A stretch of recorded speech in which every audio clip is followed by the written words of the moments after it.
Podcast చూస్తే like చేయండి, share చేయండి, సబ్స్క్రైబ్ చేయండి, ఫాలో. హలో పిల్లలు, ఈరోజు నేను చెప్పబోయే కథ పేరేంటంటే మంగయ్య తెలివి. ఒక ఊర్లో మంగయ్య అనేటువంటి పేరు గల ఒక ఆయన ఉండేవాడు. ఆ ఊళ్ళో మంగయ్యకు ఒక స్నేహితుడు ఉన్నాడు. అతని పేరు రంగయ్య. మంగయ్య ఎంత తెలివి తక్కువవాడో రంగయ్య అంత తెలివి గలవాడు. మంగయ్యకు దమ్మిడి సంపాదించడం చేత కాదు, కానీ ఖర్చు మాత్రం మహా జోరుగా చేసేవాడు. ఒకనాడు మంగయ్య భార్య తనకి 10 రూపాయలు ఇచ్చి ఏమైనా చిన్న వ్యాపారం చేయమన్నది.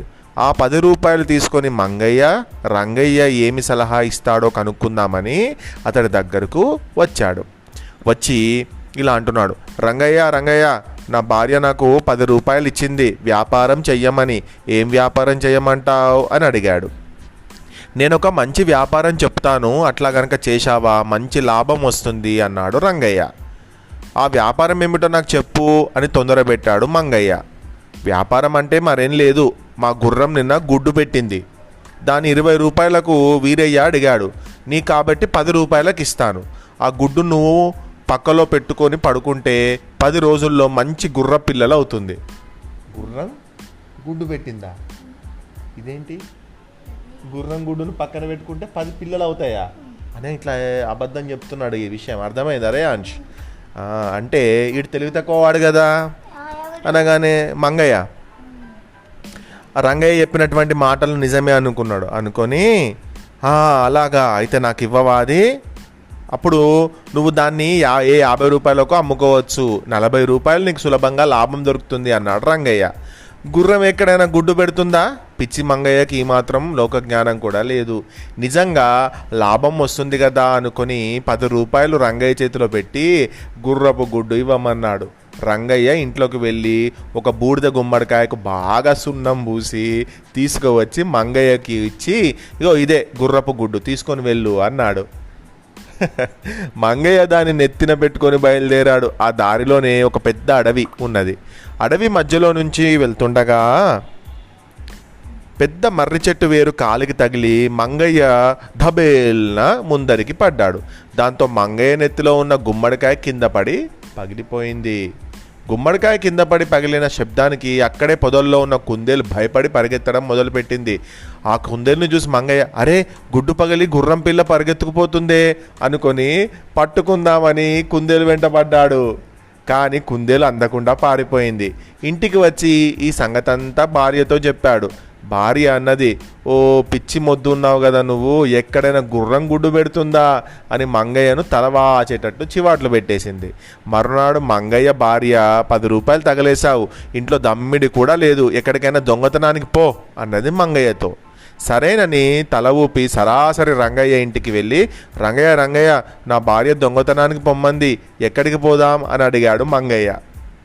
ఇళ్లలో దొంగతనం చేస్తే తేలిగ్గా పట్టుబడిపోతాం, అందుకని పొలాల్లోకి పోదాం అన్నాడు రంగయ్య. ఇద్దరు ఆ రాత్రి ఒక వరి పొలంలో ప్రవేశించారు. పంట బాగా కోతకు వచ్చింది. కోద్దాం పట్టు అన్నాడు రంగయ్య. చేతులు బాగా నొప్పి పుట్టే వరకు కోశారు. రంగయ్య మంగయ్యతో, నీకు పైన ఉండే కంకులు కావాలా లేకపోతే కింద ఉండే వరిగడ్డి కావాలా అని అడిగాడు. మంగయ్య కాసేపు ఆలోచించి, నాకు కింద ఉండే గడ్డే కావాలి అన్నాడు. రంగయ్య గడ్డి అంతా మంగయ్యకిచ్చి తను మాత్రం వరి కంకులు పట్టుకొని పోయాడు. ఇంటికి పోగానే భార్య, ఎందుకు గడ్డి తెచ్చావు, వరి కంకులేవి అని అడిగింది. మంగయ్య జరిగిన సంగతంతా చెప్పాడు. ఆమె కోపం వచ్చి, ఓరిని తెలివి మండ, ఇక ముందు ఎప్పటికైనా నువ్వు ఈ విధంగా చేసావో బాగుండదు, సరేనా అని ఇంకో విషయం చెప్పింది. సరే ఆ విషయం చేస్తాను అని చెప్పి తల ఊపాడు మంగయ్య. మర్నాడు మంగయ్య రంగయ్య వద్దకు వచ్చి, ఇవాళ నాకు మా భార్య చెప్పింది, నాకు పై పంటనే కావాలి, కింద పంట వద్దు. అంటే వరి కంకులు అంటే ఏంటి, కార్న్, పైన ఉండేటువంటి కంకులు కింద గడ్డి ఉంటుంది. వీడేమో గడ్డి తీసుకుపోయింది ఇందాక. ఇప్పుడు వాళ్ళ భార్య ఏం చెప్పింది, గడ్డి కాదు పైన ఉండేటువంటి పంటనే నువ్వు తీసుకురా అని చెప్పింది. అలాగానే సరే పద, ఇవాళ నీకు పై పంట ఇస్తాను అన్నాడు రంగయ్య. ఇద్దరు కలిసి ఆ రాత్రి వేరుశనగ పొలంలో పడ్డారు. వేరుశనగలు అంటే గ్రౌండ్ నట్స్లో పైన గడ్డి ఉంటుంది, గ్రౌండ్ లోపల నట్స్ ఉంటాయి. ఇప్పుడు వాడికి ఏం కావాలన్నాడు, పైన ఉన్నది కావాలన్నాడు. పైన ఏముంటుంది మరి, ఇప్పుడు గడ్డి ఉంటుంది, మళ్ళీ గడ్డి తీసుకొని వస్తాడు. ఉన్న చెట్లన్నీ పెరికి వేశాడు. రంగయ్య మొక్కలన్నీ మంగయ్యకిచ్చి తాను కాయలు తీసుకొని పోయాడు. మంగయ్య ఎందుకు పనికిరాని వేరుసరిగా మొక్కలు తీసుకొని ఇంటికి వచ్చాడు. అతని భార్య వాటిని చూసి, ఇవెందుకు నెత్తిన వేసుకొని కొట్టుకొచ్చావురా బాబు, ఈ కాయలేవి అన్నది. మంగయ్యకు వళ్ళు మండిట్ల కోపం వచ్చి, పిచ్చిదానా, మొదటేమో కిందవి తీసుకొని వస్తే పైవి తెమ్మంటావు, ఇప్పుడు పైవి తీసుకొని వస్తే కిందవి తెమ్మంటావు, ఎట్లా నీతో సంగతి, చీపో, నువ్వు అసలు నీకే తెలివి లేదు అని భార్య అనేది తిట్టాడు. పెళ్ళని చేసేది లేక అలాంటి తెలివి తక్కువ దద్దమ్మని పెళ్లి చేసుకోవడం తన అదృష్టంగా భావించి, అదృష్టమా దురదృష్టమా, దురదృష్టము, సెటైరికల్గా అదృష్టం అని చెప్తుంది, భావించి ఇక ఎలాగో తప్పదు కదా పెళ్ళి చేసుకుంది కాబట్టి అలా తెలివి తక్కువ మొగుడుతోటే కాపురం ఉన్నది. ఇది కథ పిల్లలు.